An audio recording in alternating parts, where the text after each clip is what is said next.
two giants stood on the rubble of a shattered world. The Second World War ended in 1945. It left a power vacuum across the globe. Entire empires had collapsed. Nations lay in ruins. Out of this devastation, two new superpowers emerged. One was the United States, a democratic nation with a powerful capitalist economy, physically untouched by the war. The other was the Soviet Union, a vast communist state that had suffered immense losses yet possessed a formidable military. For a brief, tense period, they were allies, a marriage of convenience, not conviction. Their alliance against Nazi Germany was always fraught with suspicion. The United States and Great Britain had long been wary of Soviet communism. Joseph Stalin never fully trusted his Western partners. He remembered their intervention after the Bolshevik Revolution. He saw their delay in opening a second front as deliberate. These tensions did not disappear when the guns fell silent. In 1945, the Big Three met at Yalta and Potsdam. By July, Truman and Attlee faced Stalin. The conferences exposed deep divisions. They argued over Germany, debated Poland, and clashed over Eastern Europe. Each side left with distrust, feeling the other had failed to honor commitments. The end of war brought a new, colder conflict that would define the next half-century. The rivalry was not just about power, it was about ideas. Capitalism, individual liberty, multi-party democracy, free enterprise, rights of the individual, communism, a state-controlled economy, one-party rule, the party over every aspect of life. Both sides believed their system was superior and saw the other as a mortal threat. Compromise became nearly impossible. On August 6, 1945, a B-29 dropped an atomic bomb on Hiroshima. 3 days later, Nagasaki. The bombs ended the Pacific War and announced the nuclear age. A temporary American monopoly gave Washington confidence at the peace table. To Stalin, the bomb was political blackmail. He accelerated the Soviet bomb project, aided by spies inside the Manhattan Project. Nuclear fear and insecurity surged on both sides, setting the stage for an arms race. The stakes were now existential. After the war, the Red Army did not go home. Soviet soldiers occupied vast territories. This presence let Stalin shape the region's political future. He promised free elections, with no intention of keeping that promise. Security meant control, a buffer of loyal satellite states. One by one, Eastern European nations fell under Soviet domination. The process was methodical and ruthless. Poland, Romania, Bulgaria, political pressure, intimidation, rigged elections. They seized the police, the military, and silenced the press. Opponents were arrested and eliminated.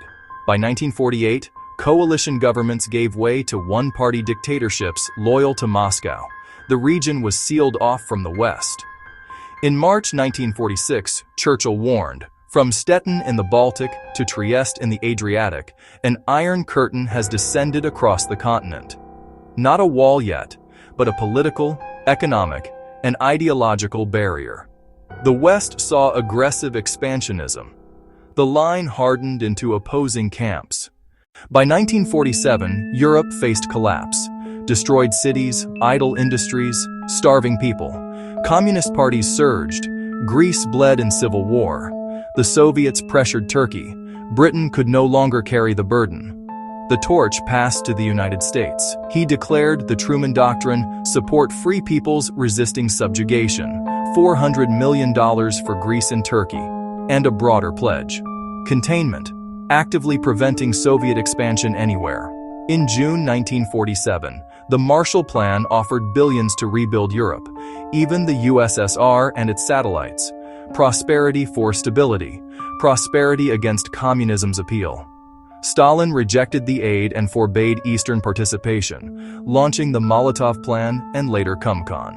The West surged, and Europe split into rival economic and political blocs. Germany and Berlin were split into 4 zones. West Berlin, an island of the West inside the Soviet zone. To the West, a showcase of freedom. To the Soviets, a capitalist thorn and spy hub. In 1948, the West merged zones and introduced the Deutsche Mark. Stalin saw provocation. On June 24th, the Soviets blockaded Berlin. Roads, rails, canals. 2 million people were trapped without essentials, abandon Berlin, or risk war.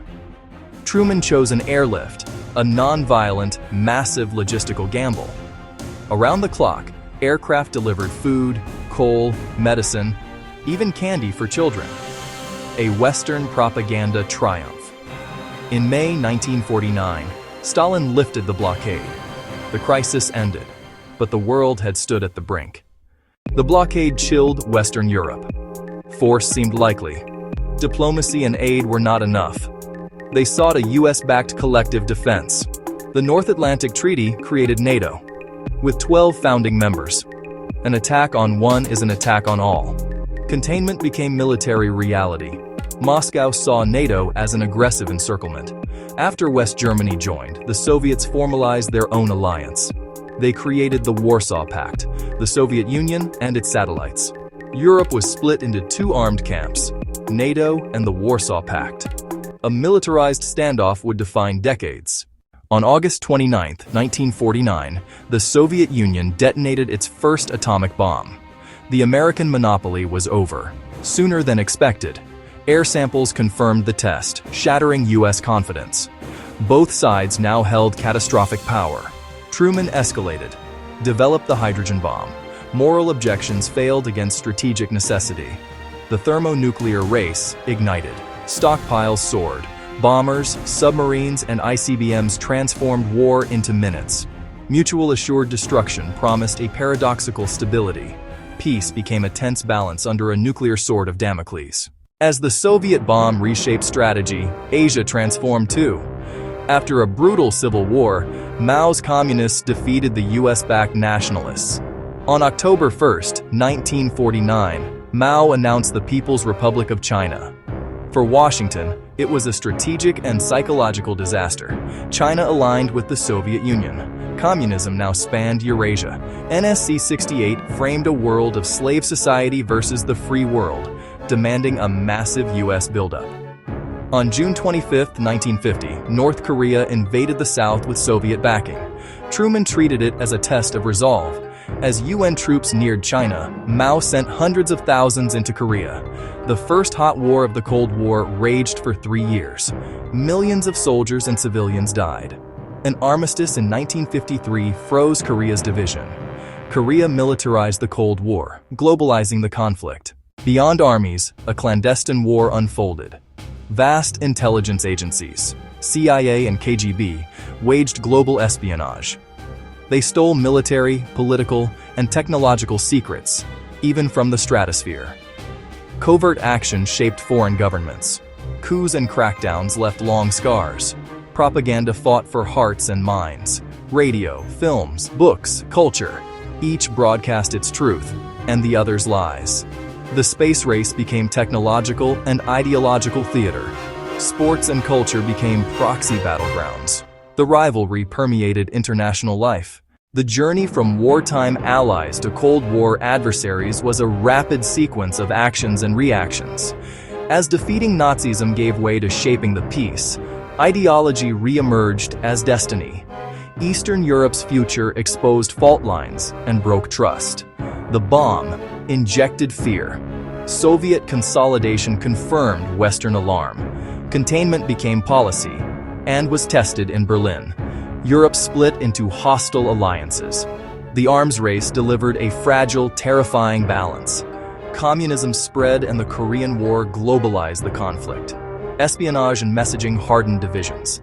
From hope to stalemate, fear, power, and ideology divided the world for over 4 decades. The origins of the Cold War show how quickly trust can evaporate and how rival visions can remake the world.